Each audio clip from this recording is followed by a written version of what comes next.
2, and I get to kick things off in round 2. And this is the one where I had the least amount of confidence in, but the value in Superflex and knowing he's going to get a chance to be the starter at some point, and he does have some red zone running ability, I took Will Levis off the board here. I'm taking Will Levis off the board here. You don't like Will Levis that much, though, do you? It's tricky, right? He's a project.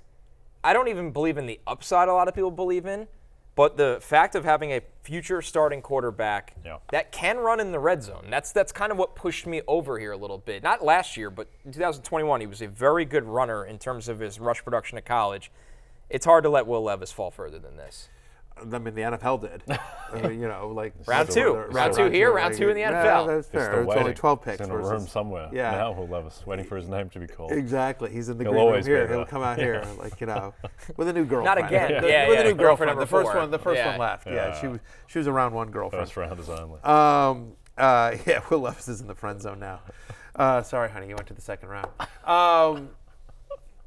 Look, don't hate the pick, Don't cop that, John. Yeah. Jimmy Gibbs pick gets pilloried. Will Levis. It's just like my feeling is what's his ceiling? So again, it's just sort of super flex. So you're desperate for quarterbacks, and he qualifies a quarterback. That's a positive thing you can say. But what's the fantasy ceiling? The best case scenario for Will Levis is what he becomes. Ryan Tannehill. He becomes a mid-tier QB2. I'm serious. Matters in Superflex a lot. I think so. Yeah. But that's my point. You know what I mean? He's the best case scenario for him fantasy-wise, I think, is he's usable. Yeah. He's Jimmy Garoppolo, right? He's Matt Ryan, without Kyle Shanahan. He's kind of he's in that range, right? He's like that kind of he's fine. Yeah. He's fine. He's 260, 2 touchdowns and a pick. Every week. It's okay. We love that as your second QB. Yes. Yeah. What? I think that's fine, right? I'd be really happy about that if I drafted him in the second round in Dynasty. Because now we're getting to this is the dart throw part of the draft for me. I don't know. The thing is, after this year, looking at guys who you're probably hoping become wide receiver 2s and that kind of range. It's not a deep draft. It's not a deep draft in terms of potential fantasy superstars. So I get it. It's fine. I'm just saying all right, noted. He qualifies a quarterback. That's what you can say nicely. Matthew Berry, the milkman, hates Will Levis. Yeah. Noted. That's right. Gives him draft night disaster part 2. Yeah. Whose pick is you? It? Oh, it's my pick? Yes. Oh, well, you know what? I'm going to take somebody good. The Will Levis pick really threw you for a loop? Yeah, I'm going to veer off your train here, and I'm going to actually pick somebody good.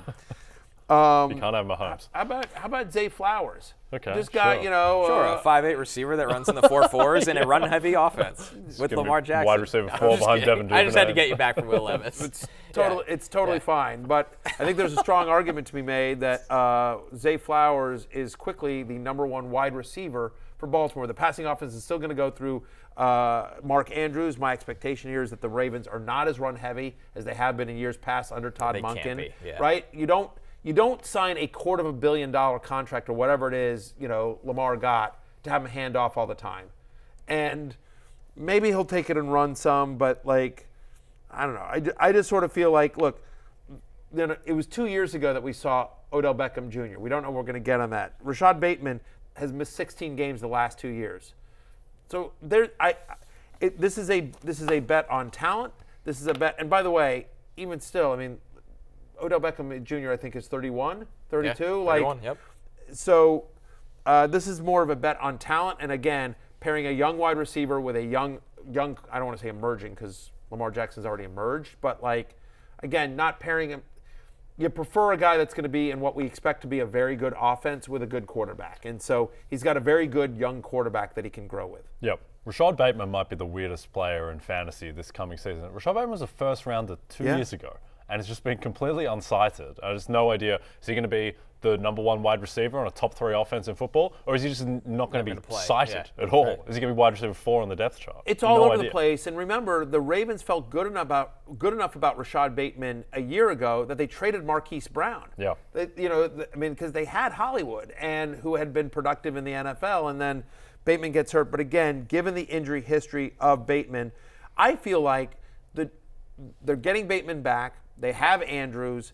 the fact that they went on and signed Odell Beckham Jr. and drafted Zay Flowers, that tells me this is going to be a much more pass-heavy offense. That they want guys out there. That they're not like, hey, we're not going to run and just have Devin Duvernay block, for Gus Edwards. Like they want to throw the ball. But again, this is more of a bet on talent. I like Zay Flowers. I know you were just dogging him. You hate Zay Flowers. Apparently, with a fiery passion.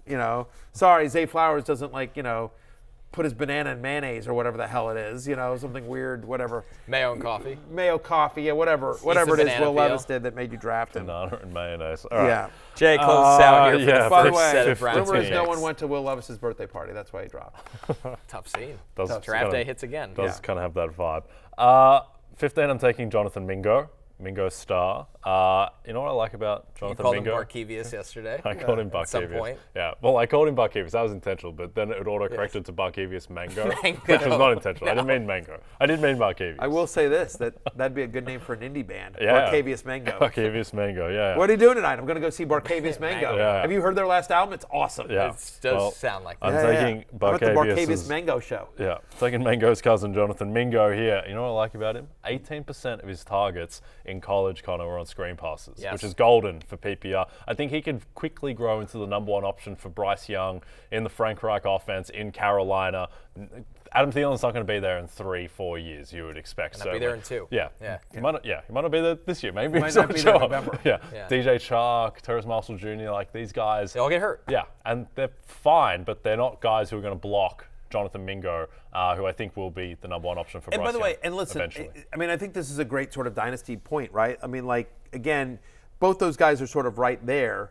Mingo is a better pick in terms of landing spot at the moment. There's a clear path to fantasy relevance this year for Mingo than necessarily there's for Zay Flowers. But I don't have your draft ranking, but I bet you had Zay Flowers ranked higher than Jonathan Mingo in your pre-draft ranking. So again, I went with a talent, you went with opportunity. Well, I couldn't take your guy because he took him before me. Yeah, this is also true. This is also true. That is in fact how the draft works. I was supposed to take Zay Flowers again? Oh, yeah. Yes, you should have. You should have figured out a way. All right. No trades in this one. All right, who's your pick, Connor? I almost took this player at 13, so I'm really happy to get him at 16 right now. And this is opportunity for me. This is Kendre Miller on the Saints. The Alvin Kamara era in New Orleans is almost over. Right. We understand they have Jamal Williams there, but Kendre Miller, you look at what he was able to do at TCU as a workhorse runner, and this was Saints assistant GM Jeff Ireland said about Kendre Miller. He said he has huge upside. It all goes back to height, weight, and speed. Loved his running style. He's a downhill runner, runs with great pad level. Kendre Miller, great contact balance. There's a road where 2 years from now he's their true workhorse running back, and it feels like where they took him in the draft indicates that he ultimately will be that. Yeah, no issue there. Again, with the Thanks. I don't have an issue with it. What's wrong with you? What? Unbelievable. Are you going to have a go at Connor for not taking Bijan at 16? Should have found a way up. Should have figured a way to trade up. 16-1 in Dynasty. It cost you like 3 Tyreek Hills. Listen, I agree with what Connor's saying here. I think there's opportunity for Kendre Miller, not just this year, but for the future. Because not only Alvin Kamara, but Jamal Williams isn't the long-term answer at running back for the New Orleans Saints. And so, Carr's going to be their quarterback for a while. They've got Olave. So drafting a guy that's, has a path to being their starting running back as early as next year, I think makes a ton of sense. Yep. All right, Barry, you're back on the board here. Okay. Well, speaking of guys that I thought about taking at the next pick, so I appreciate both of you guys passing on this and making a massive mistake, each of you. Thank you. I'm going to take Marvin Mims. Who can absolutely fly. Look, for everything that Russell Wilson did wrong last year, one thing he actually did do okay is throwing the ball deep. He actually, believe it or not, he was third in deep ball rate last year. And now he gets Marvin Mims. We've talked about sort of talent and opportunity. Love the talent of Marvin Mims. He can absolutely fly. I think he's a fit for what Russell Wilson actually does well. And also, you think about opportunity. There have been a lot of rumors around both Cortland Sutton and Jerry Jeudy potentially could be moved. Whether they get ultimately moved between now and opening day or not, the fact is that it doesn't feel like they're long for Denver, both those guys. Tim Patrick, KJ Hamler, both suffered a lot of serious injuries throughout their career. And Marvin Mims, the other thing is he's Sean Payton's guy. like Sean Payton's coming in, he has full control of that entire team, and this is the first guy that Sean Payton said, that's who I want. Yep. So it's a bet on opportunity, it's a bet on talent and atmosphere. And I can't believe you guys screwed up and let him drop this far. Yep. No, tying yourself to the 35-year-old Russell Wilson's a great pick by Matthew, I think. No doubt about Buried it. on a depth chart with Tim Patrick, Jerry Judy, Cortland Sutton, and when KJ Hamler returns. No, it's a great pick by Matthew. Yeah. Yeah, Russell exactly. Wilson, 35 They're in November. all the bastions of health. Yeah. Yes. 35 in Yeah. November and already bad. No, I like it. I'm going to take. Denver will be fine in that division. It's fine. You can spin it. I'm tying to whatever 35-year-old Russell Wilson. I don't think he's 35 though. Is he? I think he's 34. He's sneaky up there. Yeah, he's he north turns of 30. 35 in November. Okay, so he's 34. Birthday so I was party right. that nobody will I get was to. right. So I prefer to think of myself as tying Mims to offensive genius Sean Payton. Yeah. Who, I mean, I don't know. Michael Thomas was pretty good there for a while. Only the number one wide receiver in fantasy Drew for a handful of Brees. times. Jimmy Graham. Yeah. Sean Payton's Jimmy never Graham was stepped away really when good things as well. get bad. Yeah. Exactly. Yeah. And by the way, maybe Drew Brees comes out of retirement. You don't know. Well, you'd probably be better than Russell Wilson. At this All right, point. Jay, you're on the clock. Okay. Number 18. Roshan Johnson I is love my this one. pick here. Finally a pick you didn't screw up. Yeah, that's a Shocked great pick. that he's fallen to 18. What I like, and we spoke about him earlier, but I like that he's a good in pass pro, good pass catcher, just a well-rounded running back, and also clear path to being the guy in Chicago. I don't know why he fell as late as he did in the draft, but he's my pick here. 19 for me is I've been waiting for this scenario. I thought he'd fall a little bit, but this far for Cedric Tillman. Wide receiver 4 for me in the draft. Big-bodied wide receiver target in a offense that we've talked about. Cleveland should be throwing the ball more this year. I think they let Donovan Peoples-Jones walk after this season, so you'll look at a future wide receiver core of Amari Cooper, Cedric Tillman with Elijah Moore in the slot.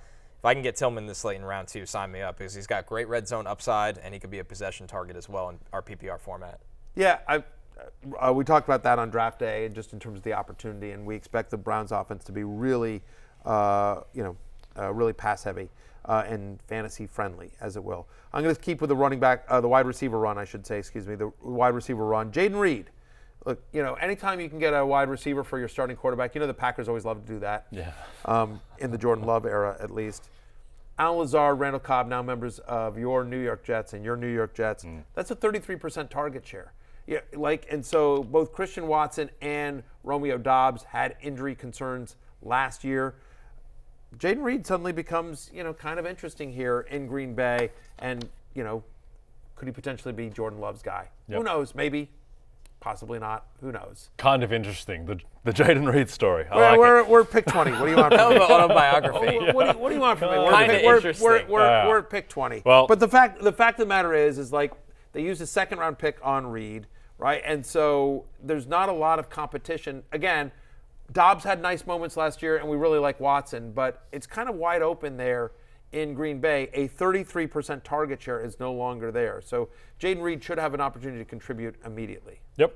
No, I don't mind it. Pick 21, Jay. Josh Downs is my pick. Again, kind of part 2 to kind of interesting where he should be. I mean, he should be the primary slot guy for the Colts. He can be a PPR weapon. I like the upside of Anthony Richardson long term, so tying to that. I understand that Richardson is not amazing throwing to the slot. More kind of the talent is in the deep ball, but I just think that there's a lot of opportunity in India. I like the talent of Downs, so he was my pick at 21. Again, not the most exciting pick on planet Earth, but he's the guy for me. It's not a great rookie class, honestly. No. Like, again, if you're in a dynasty league, it's more of a depth-filled dynasty league draft of rookies than it is like a bunch of, there's Bijan and then, and we like Gibbs quite a bit, but there's not a lot of like, that guy's going to be a fantasy superstar. There'll always be some guys that pop that are some prizes. Need the tight ends here. The tight ends to really pop. That's the key. Kincaid and Mayer, they're the two guys. Yeah. There's a couple of tight ends that we like there, and we'll see about opportunity here. But like this is a draft. Like if I'm in a dynasty draft and there's no one that I love, like this is a draft where I don't mind trading a pick this year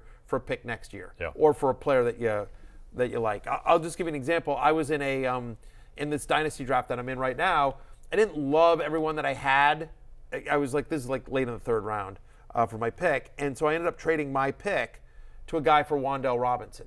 Sure. Like, which I just thought, look, they're all sort of at this point kind of question marks. Like it was in the 3rd round, all the obvious guys were gone. And I thought I'd rather bank on the upside of Wan'Dale Robinson being healthy, in year 2 of the system with Dayball. They still don't really have a slot guy. Richie James moved on. And so Wan'Dale Robinson versus, one of these kind of, not JSN They're dart types. throws right Dart now. throws, Yeah, they're dart throws right now. All right, my final pick here in our rookie mock draft in round 2, pick 22. I'll take Tyjae Spears, right? I don't know how long Derrick Henry is going to be the guy in Tennessee. And Spears, Neither does Derrick. Yeah, neither does Derrick Henry. And the internet, Might too. be over already. Yeah, but Tyjae Spears, he doesn't necessarily have that workhorse build, but he was used like one for Tulane. And a good pass, at a minimum, you're getting a good pass catcher. Really good off swing passes, really good off those dump passes, running in the open field. I think Spears, at minimum, is one Henry injury away from a pretty big role. So he's somebody that should be taken in the first 2 rounds when you're doing those running back dart throws. Yeah, Spears is really interesting, especially because you think about the fact that they used I want to say, did they use a 2nd-round pick or a 3rd-round pick on Haskins last year? Yeah. On Hassan Haskins? It was 3rd. Was it a 3rd? But Malik Willis just burning picks from last year's draft already. Well, but guys you'd never hear of again. But the point is there's a new regime in Tennessee. There's a new general manager, and he basically is just I don't like they used a pretty high pick on Spears, and so, again, they had some other guys there behind Derrick Henry, and they don't seem to love who they have. Same thing. They had a backup. They, in theory, had a backup quarterback for Ryan Tannehill, and they didn't, The Willis Haskins era just didn't really ignite. Didn't ignite in Tennessee. No. For the Titans. That's right. We're going to a new era. The Levis Spears not era. when people were hoping. No, it's not the ticket. Barry, your last pick of our mock draft here. Yeah, well, you know what? You guys mentioned Kincaid, you mentioned Mayer, but how about Sam LaPorta? I'm going to go tight end once again here for team 20. I guess the second pick, second to last pick at pick 23.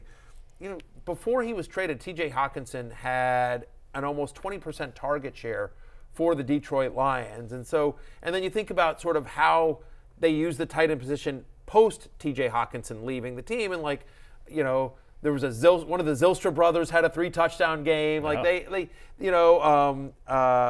Who's the other guy? Was it Brock Wright? Brock Wright, thank you very much. That was the touchdown against our Jets. Yeah, exactly. Brock Wright. That man ended our season. Thanks for bringing him up.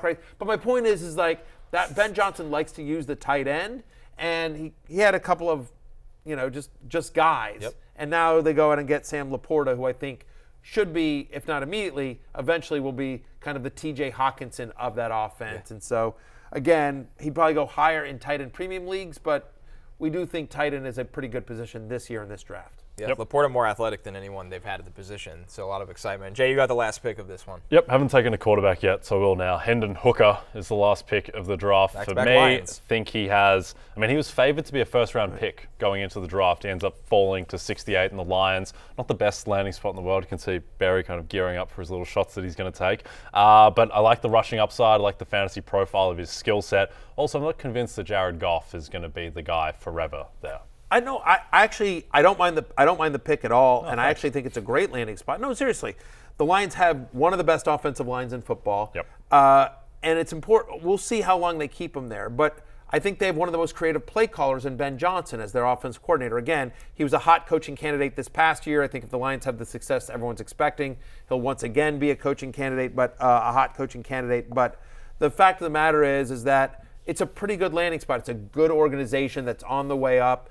They obviously, with Amon-Ra St. Brown, they'll get Jamison Williams back, Sam LaPorta. All of a sudden, there's some weapons for Hooker when he becomes the starting quarterback of the Detroit Lions. That's a wrap for us. Yeah. Next week we are doing your positional rankings. We're going to do my positional rankings, my top players at every position, post draft, post free agency, everything sort of figure it out. It's obviously going to move as we continue to get through August, but go towards August. But we'll have all of that for you right here. My Dynasty rookie ranks and my top 100, they're all out now on NBCSportsEdge.com, RotoWorld.com. Of course, I'm a company man. Look, guys, it's closing time. I mean, you don't have to go home, but you can't stay here. Peace out. Hey, it's Matthew Berry from NBC Sports and RotoWorld.com. Just want to thank you so much for watching what you just watched, or at least being too lazy to click out of it after the autoplay just kept it going. So either way, thank you so much for just letting it scroll by your screen. And now I'd like to ask you respectfully, please subscribe to the NFL on NBC YouTube channel for the latest NFL news, fantasy headlines from RotoWorld, and betting analysis from NBC Sports Edge.